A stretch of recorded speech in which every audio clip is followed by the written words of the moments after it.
All right, we are back. Dynasty Trades in 5. I'm Clay. I'm Shane. I am Scott. I'm a Dynasty Mhm. savant. All right, so if you're new to the channel, welcome. So we do a few different types of shows here at Dynasty Trades in 5. We do individual player shows. We do trade shows like we did last night or dropped last episode. And we also do strategy shows like we're doing tonight. So tonight, the whole idea is about roster construction and kind of, excuse me, optimizing your roster around scoring settings and how many starters you have in your lineup. It's something that I definitely learned when I first became Patreons of these guys' podcasts. Was getting questions: how many starters? How many RBs do you have to start? All of that matters. So let's dive into that, guys. Let's talk about how we optimize our rosters. So we got startups coming up. Startup season coming up too. So Scott, start with you, homie. Yeah, I mean, that's a loaded topic that we're going to have to squeeze into one video. But I mean, I guess I'll just start with this. I think you have to know, you have to do your homework, whether you're doing a startup, whether you're joining an existing league. So you definitely don't have to spend hours and hours going through your league, but you should at least go through and do just a basic overview of the settings, the starting lineups, the total rosters. You have to understand, like, what is the value of a roster spot just by itself without even getting into what players go into the roster spots. Then you want to figure out how many total roster spots do I have compared to how many starters. Like we always talk about 12 team super flex start 10. Well, that's for the starters, but a start 10 with 15 roster spots or a start 10 with 35 roster spots, you can understand where you're going to look at that differently. Even though the starting lineups are the same, there's much more bench space when you have 35 roster spots. So you have to think about, okay, what's going to be more available? What's going to be worth it more for me to accumulate now that's going to be harder to get later? Because once it's on somebody else's roster, it's going to be harder to get. There's an acquisition cost. There's a pry away cost. Last thing is the scoring. We talk about all the time, this player versus this player versus that player. Would I pivot from this to that? But you also have to look at the basic positional value. How is the scoring allocated? If it's way different than a typical PPR league with standard scoring across the board, you got to look at that. There's some leagues where the quarterbacks literally score double everybody else. Scarcity isn't different because you only have to start one, or maybe you can start two. But man, if the average QB2 is scoring 30 points a game, you're going to want to prioritize that higher because relative to the running backs and receivers and tight ends, it's higher. So you're going to want to go in on that position more. Okay, so you have to know these things before you even talk players. You have to know, like, okay, in this league, where's the positional leverage? Where is it more important to have more running backs or more receivers? How many roster spots do I have total? Have a plan, understand that, then start putting the players into the mix. I would say don't reach just because of the scoring on a player. So in a tight end premium league where it's 1.25, 1.5, Robert Tonyan sitting out there, you don't want to draft Robert Tonyan over a legitimately good wide receiver just because it's a tight end premium. You don't want to go out there wasting a roster spot on Gio Bernard because it's a 0.10 PPC league when you could get a legitimate actual player. And, obviously those are the extremes, but you need to look at that critically when you're drafting. Yeah. So, okay. So in start 9, you want hammers. You want to consolidate depth on your roster. So you might have a pretty roster where you're like, look, I have all these, wide receiver 3s. Look at all these potential guys I have on my team. But what you really want to do probably is, combine the Marquise Browns and Chase Claypools and try to get the Tyreek if you have to throw in more stuff. You get the idea. You want starters. You want hammers so you can smash the face of your league mates, as Shane would say, probably. So talk to me about how many players you start in each position. So I know that comes into play too, playing a lot of leagues where you start one running back, one wide receiver, a tight end, and then a bunch of flexes. So can you talk about how that devalues the running back, or just your thoughts around that? Yeah, I mean, if it's start one, especially at running back, I think that's the one position where the start one really comes into play, because if you're already kind of taking we typically will take, I don't want to speak for you guys, but it's been kind of like the it thing over the last couple of years. And truthfully, it's been like the most optimal way to play the last few years is kind of fade running backs up to a certain point. There becomes this point where, we've talked about it on prior videos, like there's like a flattening point to where once your running backs get in this range, a lot of them are replaceable week to week just based on who you can project to get volume. So it's not really about the talent. It's not about the situation. Every week, think of during the season where it's like, hey, all these running backs could be in mix to be like an RB1 or a low end RB1 or high RB2. And it's really just based on how many touches they're going to get. They're not adding a whole lot more to it. They're just placeholders, and they could easily be replaced with another guy the next week that's in the same situation. If you think about that, if it's only a start one running back league, just the same thing as with quarterbacks. I mean, why in start one quarterback leagues are quarterbacks devalued?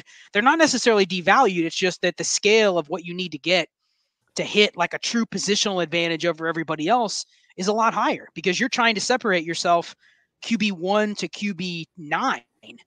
I mean, you're only getting an advantage over 11 other teams. So they're probably not even going to ever want to start anything lower than QB 12. Same thing with running back. That's the one position where if it's already a volatile, scary asset to have, right? And they're already scarce at the top. So if now you only have to start one, you can either take two approaches. You don't even need to fade. I think in a start one running back, you can get the best one you can get and then don't have any others. Just backfill with a bunch of extra pieces. Or you can say, hey, I'm going to allocate 10 of my 12 or my 10 of my 25 roster spots, and I'm just going to stream and just hope that I can beat 3 or 4 other teams that are rolling out the RB10 every week. And I think I can find a streamer every week that comes close. Zero running back, anytime you have to start less than 3 running backs, is probably the best approach, as much as we all want to crap on it because it's fun. And because I think 2 years ago, running back stayed healthy, so we all got cocky and said you don't need zero RB.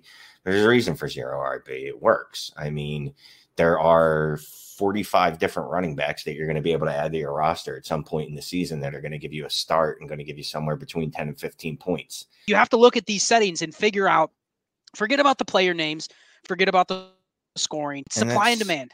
Scott hit on a really important point that we didn't really address, or we didn't explicitly state. Names don't matter. Most players are interchangeable scoring wise. There's an elite tier. Those are the players I'm focused on. Obviously, the deeper the starting set, the starting rosters, or the starting lineup requirements, that wanes a little bit. But in typical start 9, start 10, like your whole goal should be towards getting hammers. Like Clay said earlier, to beat people in the face with. You should be trying to get, and it sounds obvious, but some people like depth. I don't know why. In start 10, screw that. Just get the absolute monsters. Those are the people, the needle movers, the ones that actually win leagues. Let me add this one more thing to what you just said. If you're in a league where it's 12 teams, start 10, like we always talk about, right? That's our base settings here. But you have 30 roster spots. I always look at that immediately. What clicks to me is only a third of my players on my roster are starting. But it's 30 roster spots. So the waiver wire, if you've been in a league like that, the waiver wire has a couple players that you may want to pick up. Like you can use the last couple spots on your roster to shuffle in and out during the year, pick up like the back end guy that you just want to see what happens. But largely, I look at those leagues and say, okay, I have a third of my roster spots are starters. The next third of my roster spots just roughly are backup players that I could play, right? But then the last third are just developmental players that if there's any ever point in those second and third tiers where I can get peak market value, I'm okay trading them away. And that's where, you hear us talk about, I don't care if I'm the first place team. If you're coming after my 17th best player and you're willing to give me a first, I'll just take it. I'll worry about replacing that spot later, constantly turning and burning. Hey, sell a player high. That's we get into some of the game theory in the portfolio strategy, but it's really just trying to understand where your production is coming from and how much leeway you have. That's how you can kind of turn this into a game of asset management instead of just putting players in for scoring points. How does all this kind of translate to 10-team leagues? Obviously every team is a little bit more stacked. So same kind of thing though, right? If you have a smaller starting roster, you want the hammers. I mean, it's just everybody's going to have a better team. So I treat 10-team leagues like I do start 9 in 12-team leagues. Basically, I don't know the exact math. Like Scott's better at math and adding and multiplication and things like that. I'm just hoovering up all the elite players I want. And you'll see people in your league just trading for depth, and then they'll explain it to you. Well, yeah, I really did like Jonathan Taylor, but now I have a wide receiver 2. I have 3 wide receiver 2s that I can plug in. And you're like, yeah, but you already had 2 wide receiver 2s and you can only start 3 altogether. So who you sitting, genius? But don't call him a genius because that's mean. That's very mean. Don't do that. Yeah. And then Scott, what about one QB? I mean, you basically just punt it, right? You treat it like a redraft. Outside of maybe a couple, like if you've got the top of the top tier, then that makes a difference. But other than that, I actually think, when I first played one QB, I don't play in any one QB leagues anymore. But when I first played, I took that approach because I'm a math guy. I'm a data guy. I basically go through and say, okay, I'm going to formulate how I'm going to build my team before I even insert the players. But I've kind of shifted now to where, like if I'm in a league, I'm actually willing to capture the positional advantage and try to get the best scoring quarterback that I can get, obviously at the most reasonable price. But if you think about it, you really don't want to ever be starting the QB 8 to QB 12 in a one QB league. You're probably in most weeks getting beat, unless you hit on one of the weeks where they spike. You really don't want to be fishing in that range. You almost should pay up for one of the higher end quarterbacks, at least I'd value the production more than I would the market value, right?